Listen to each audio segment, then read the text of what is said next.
देखिए, आज हमारा जो टॉपिक है, एक आयताकार कांच स्लैब से अपवर्तन की घटना को समझना कि अपवर्तन की घटना किस प्रकार से संभव है।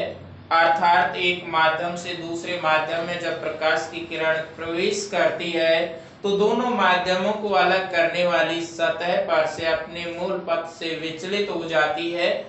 इस घटना को प्रकाश का अपवर्तन कहते हैं।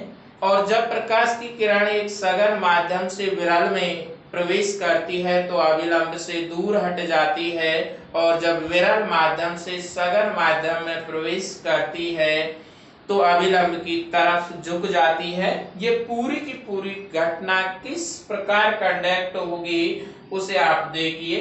जैसे यह हमारे पास ABCD कोई एक आयताकार कांच स्लैब है, जिसे हम कांच की सिल्ली भी कह सकते हैं। कांच की सिल्ली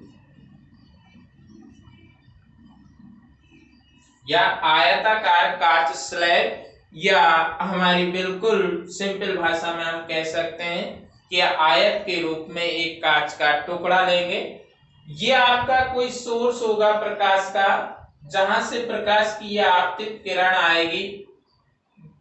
ये आपका विरल माध्यम होगा क्योंकि प्रकाश की किरण वायु से आ रही है। ये कांच है और कांच और वायु में से जो कांच होगा ये सघन माध्यम का काम करेगा। ये आपका विरल माध्यम होगा। कौन सा होगा? विरल माध्यम। और कांच आपका एक सघन माध्यम के बतौर कार्य करेगा। जब प्रकाश की किरण एक विरल माध्यम से सघन माध्यम में प्रवेश करती है तो ये कांच की जो ये सतह है, वायु और कांच के मध्य ये सतह होगी, ये इस प्रकाश किरण के लिए पृथककारी सतह होगी और यहाँ पर यह अपने मूल पथ से विचलित हो जाती है। चूंकि प्रकाश की किरण विरल माध्यम से सघन माध्यम में प्रवेश कर रही है, इसलिए यह अभिलंब की तरफ झुक जाती है, इधर झुक जाएगी। और जब ये कांच, ये आपकी आपतित किरण है, ये अपवर्तित किरण, अपवर्तित किरण, आपतित किरण, अपवर्तित किरण। लेकिन जब ये प्रकाश किरण कांच से वायु में जाएगी, पुनः कांच से पुनः वायु में जाएगी तो यह आपका आपतित किरण का कार्य करेगी। आपतित किरण। और ये अपवर्तित किरण का कार्य करेगी।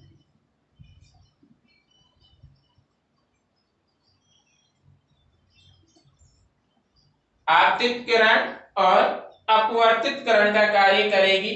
तो ये PQ, हम इस जो प्रकाश की किरण आ रही है इस पे दो बिंदु ले लेते हैं, P और Q। तो ये जो निर्गत किरण होगी इस पे हम RS ले लेते हैं। इसके बाद जैसे ही हम लेंगे इसको, आयताकार कांच सिल्ली है, इसको यहां से हटा लेंगे तो इनके मध्य और इसके मध्य अगर इन्हें आगे बढ़ाएंगे तो आपस में ये दोनों समांतर क्रम में होंगी। समांतर क्रम का मतलब है कि जब प्रकाश किरण वायु से कांच में प्रवेश करती है तो जितना अभिलंब की तरफ झुकी है उतना ही कांच से वायु में प्रवेश करते वक्त अभिलंब से दूर हट जाती है।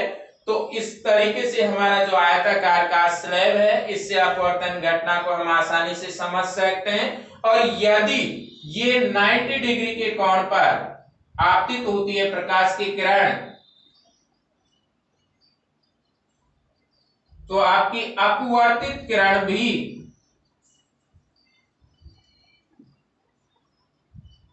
आपकी अपवर्तित किरण भी 90 डिग्री के कोण से अर्थात सीधे निकल जाती है। तो इस आयताकार का स्लैब से अपवर्तन की घटना है वह आपकी स्पष्ट है कि जब प्रकाश की किरण विरल माध्यम से सघन माध्यम में प्रवेश करती है और विरल से सघन में प्रवेश करते समय जितना अभिलंब की तरफ झुकती है उतना ही सघन माध्यम से विरल माध्यम में जाते वक्त अभिलंब से दूर हो जाती है। अर्थात आपका जो PQ और समांतर आर एस, ये किरणें हैं पी क्यू समांतर आर एस, क्योंकि यह आभासी है या यहां से यह अपवर्तन की घटना हो रही है और अपने मूल पथ से विचलित हो रही है। इसी तरीके से यह आपका ये होगा,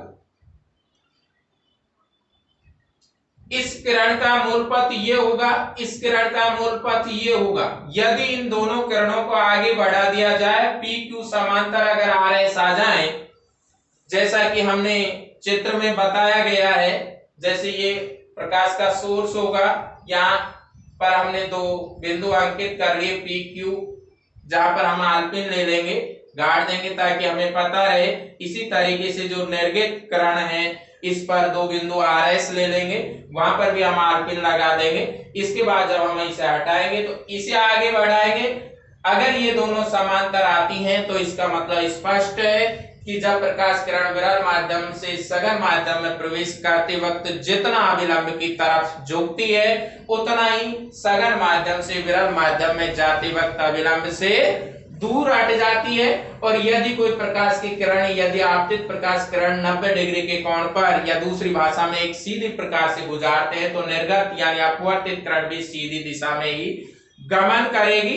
तो इस बिंदु, इस रेखा पर ई एफ दो बिंदु ले लेते हैं और इस निर्गत किरण पर भी जी एच ले लेते हैं। यदि इसे आयताकार काट सिल्ली को हटाने के बाद अगर स्केल से मिलाएंगे तो एक सीधी रेखा प्राप्त होती है। और यदि आयताकार काट सिल्ली से इस आपतित प्रकाश किरण और अपवर्तित प्रकाश किरणों को दोनों को मिलाएंगे तो ये पी क्यू समांतर आर एस होगा, जिससे स्पष्ट है कि विरल माध्यम से सघन माध्यम में प्रवेश करते वक्त प्रकाश किरण जितना अभिलंब की तरफ झुकती है, उतना ही, यदि वही माध्यम है तो उतना ही सघन माध्यम से विरल माध्यम में जाते वक्त अभिलंब से दूर हट जाती है। तो इस तरीके से ये आपका क्वेश्चन यहां से बन सकता है। Very important RBSC class 10th के लिए लगभग एक साल को छोड़ करके एक साल ये क्वेश्चन आता रहता है। तो इस तरीके से ये आपका आयताकार का स्लैब से अपवर्तन की घटना है। आज के लिए बस इतना ही। आप लगातार साइंस एनालिसिस के लिए हमारे YouTube channel Ramkrishna Kheda science teacher को देखते रहें, लाइक शेयर एंड सब्सक्राइब करते रहें। नमस्कार।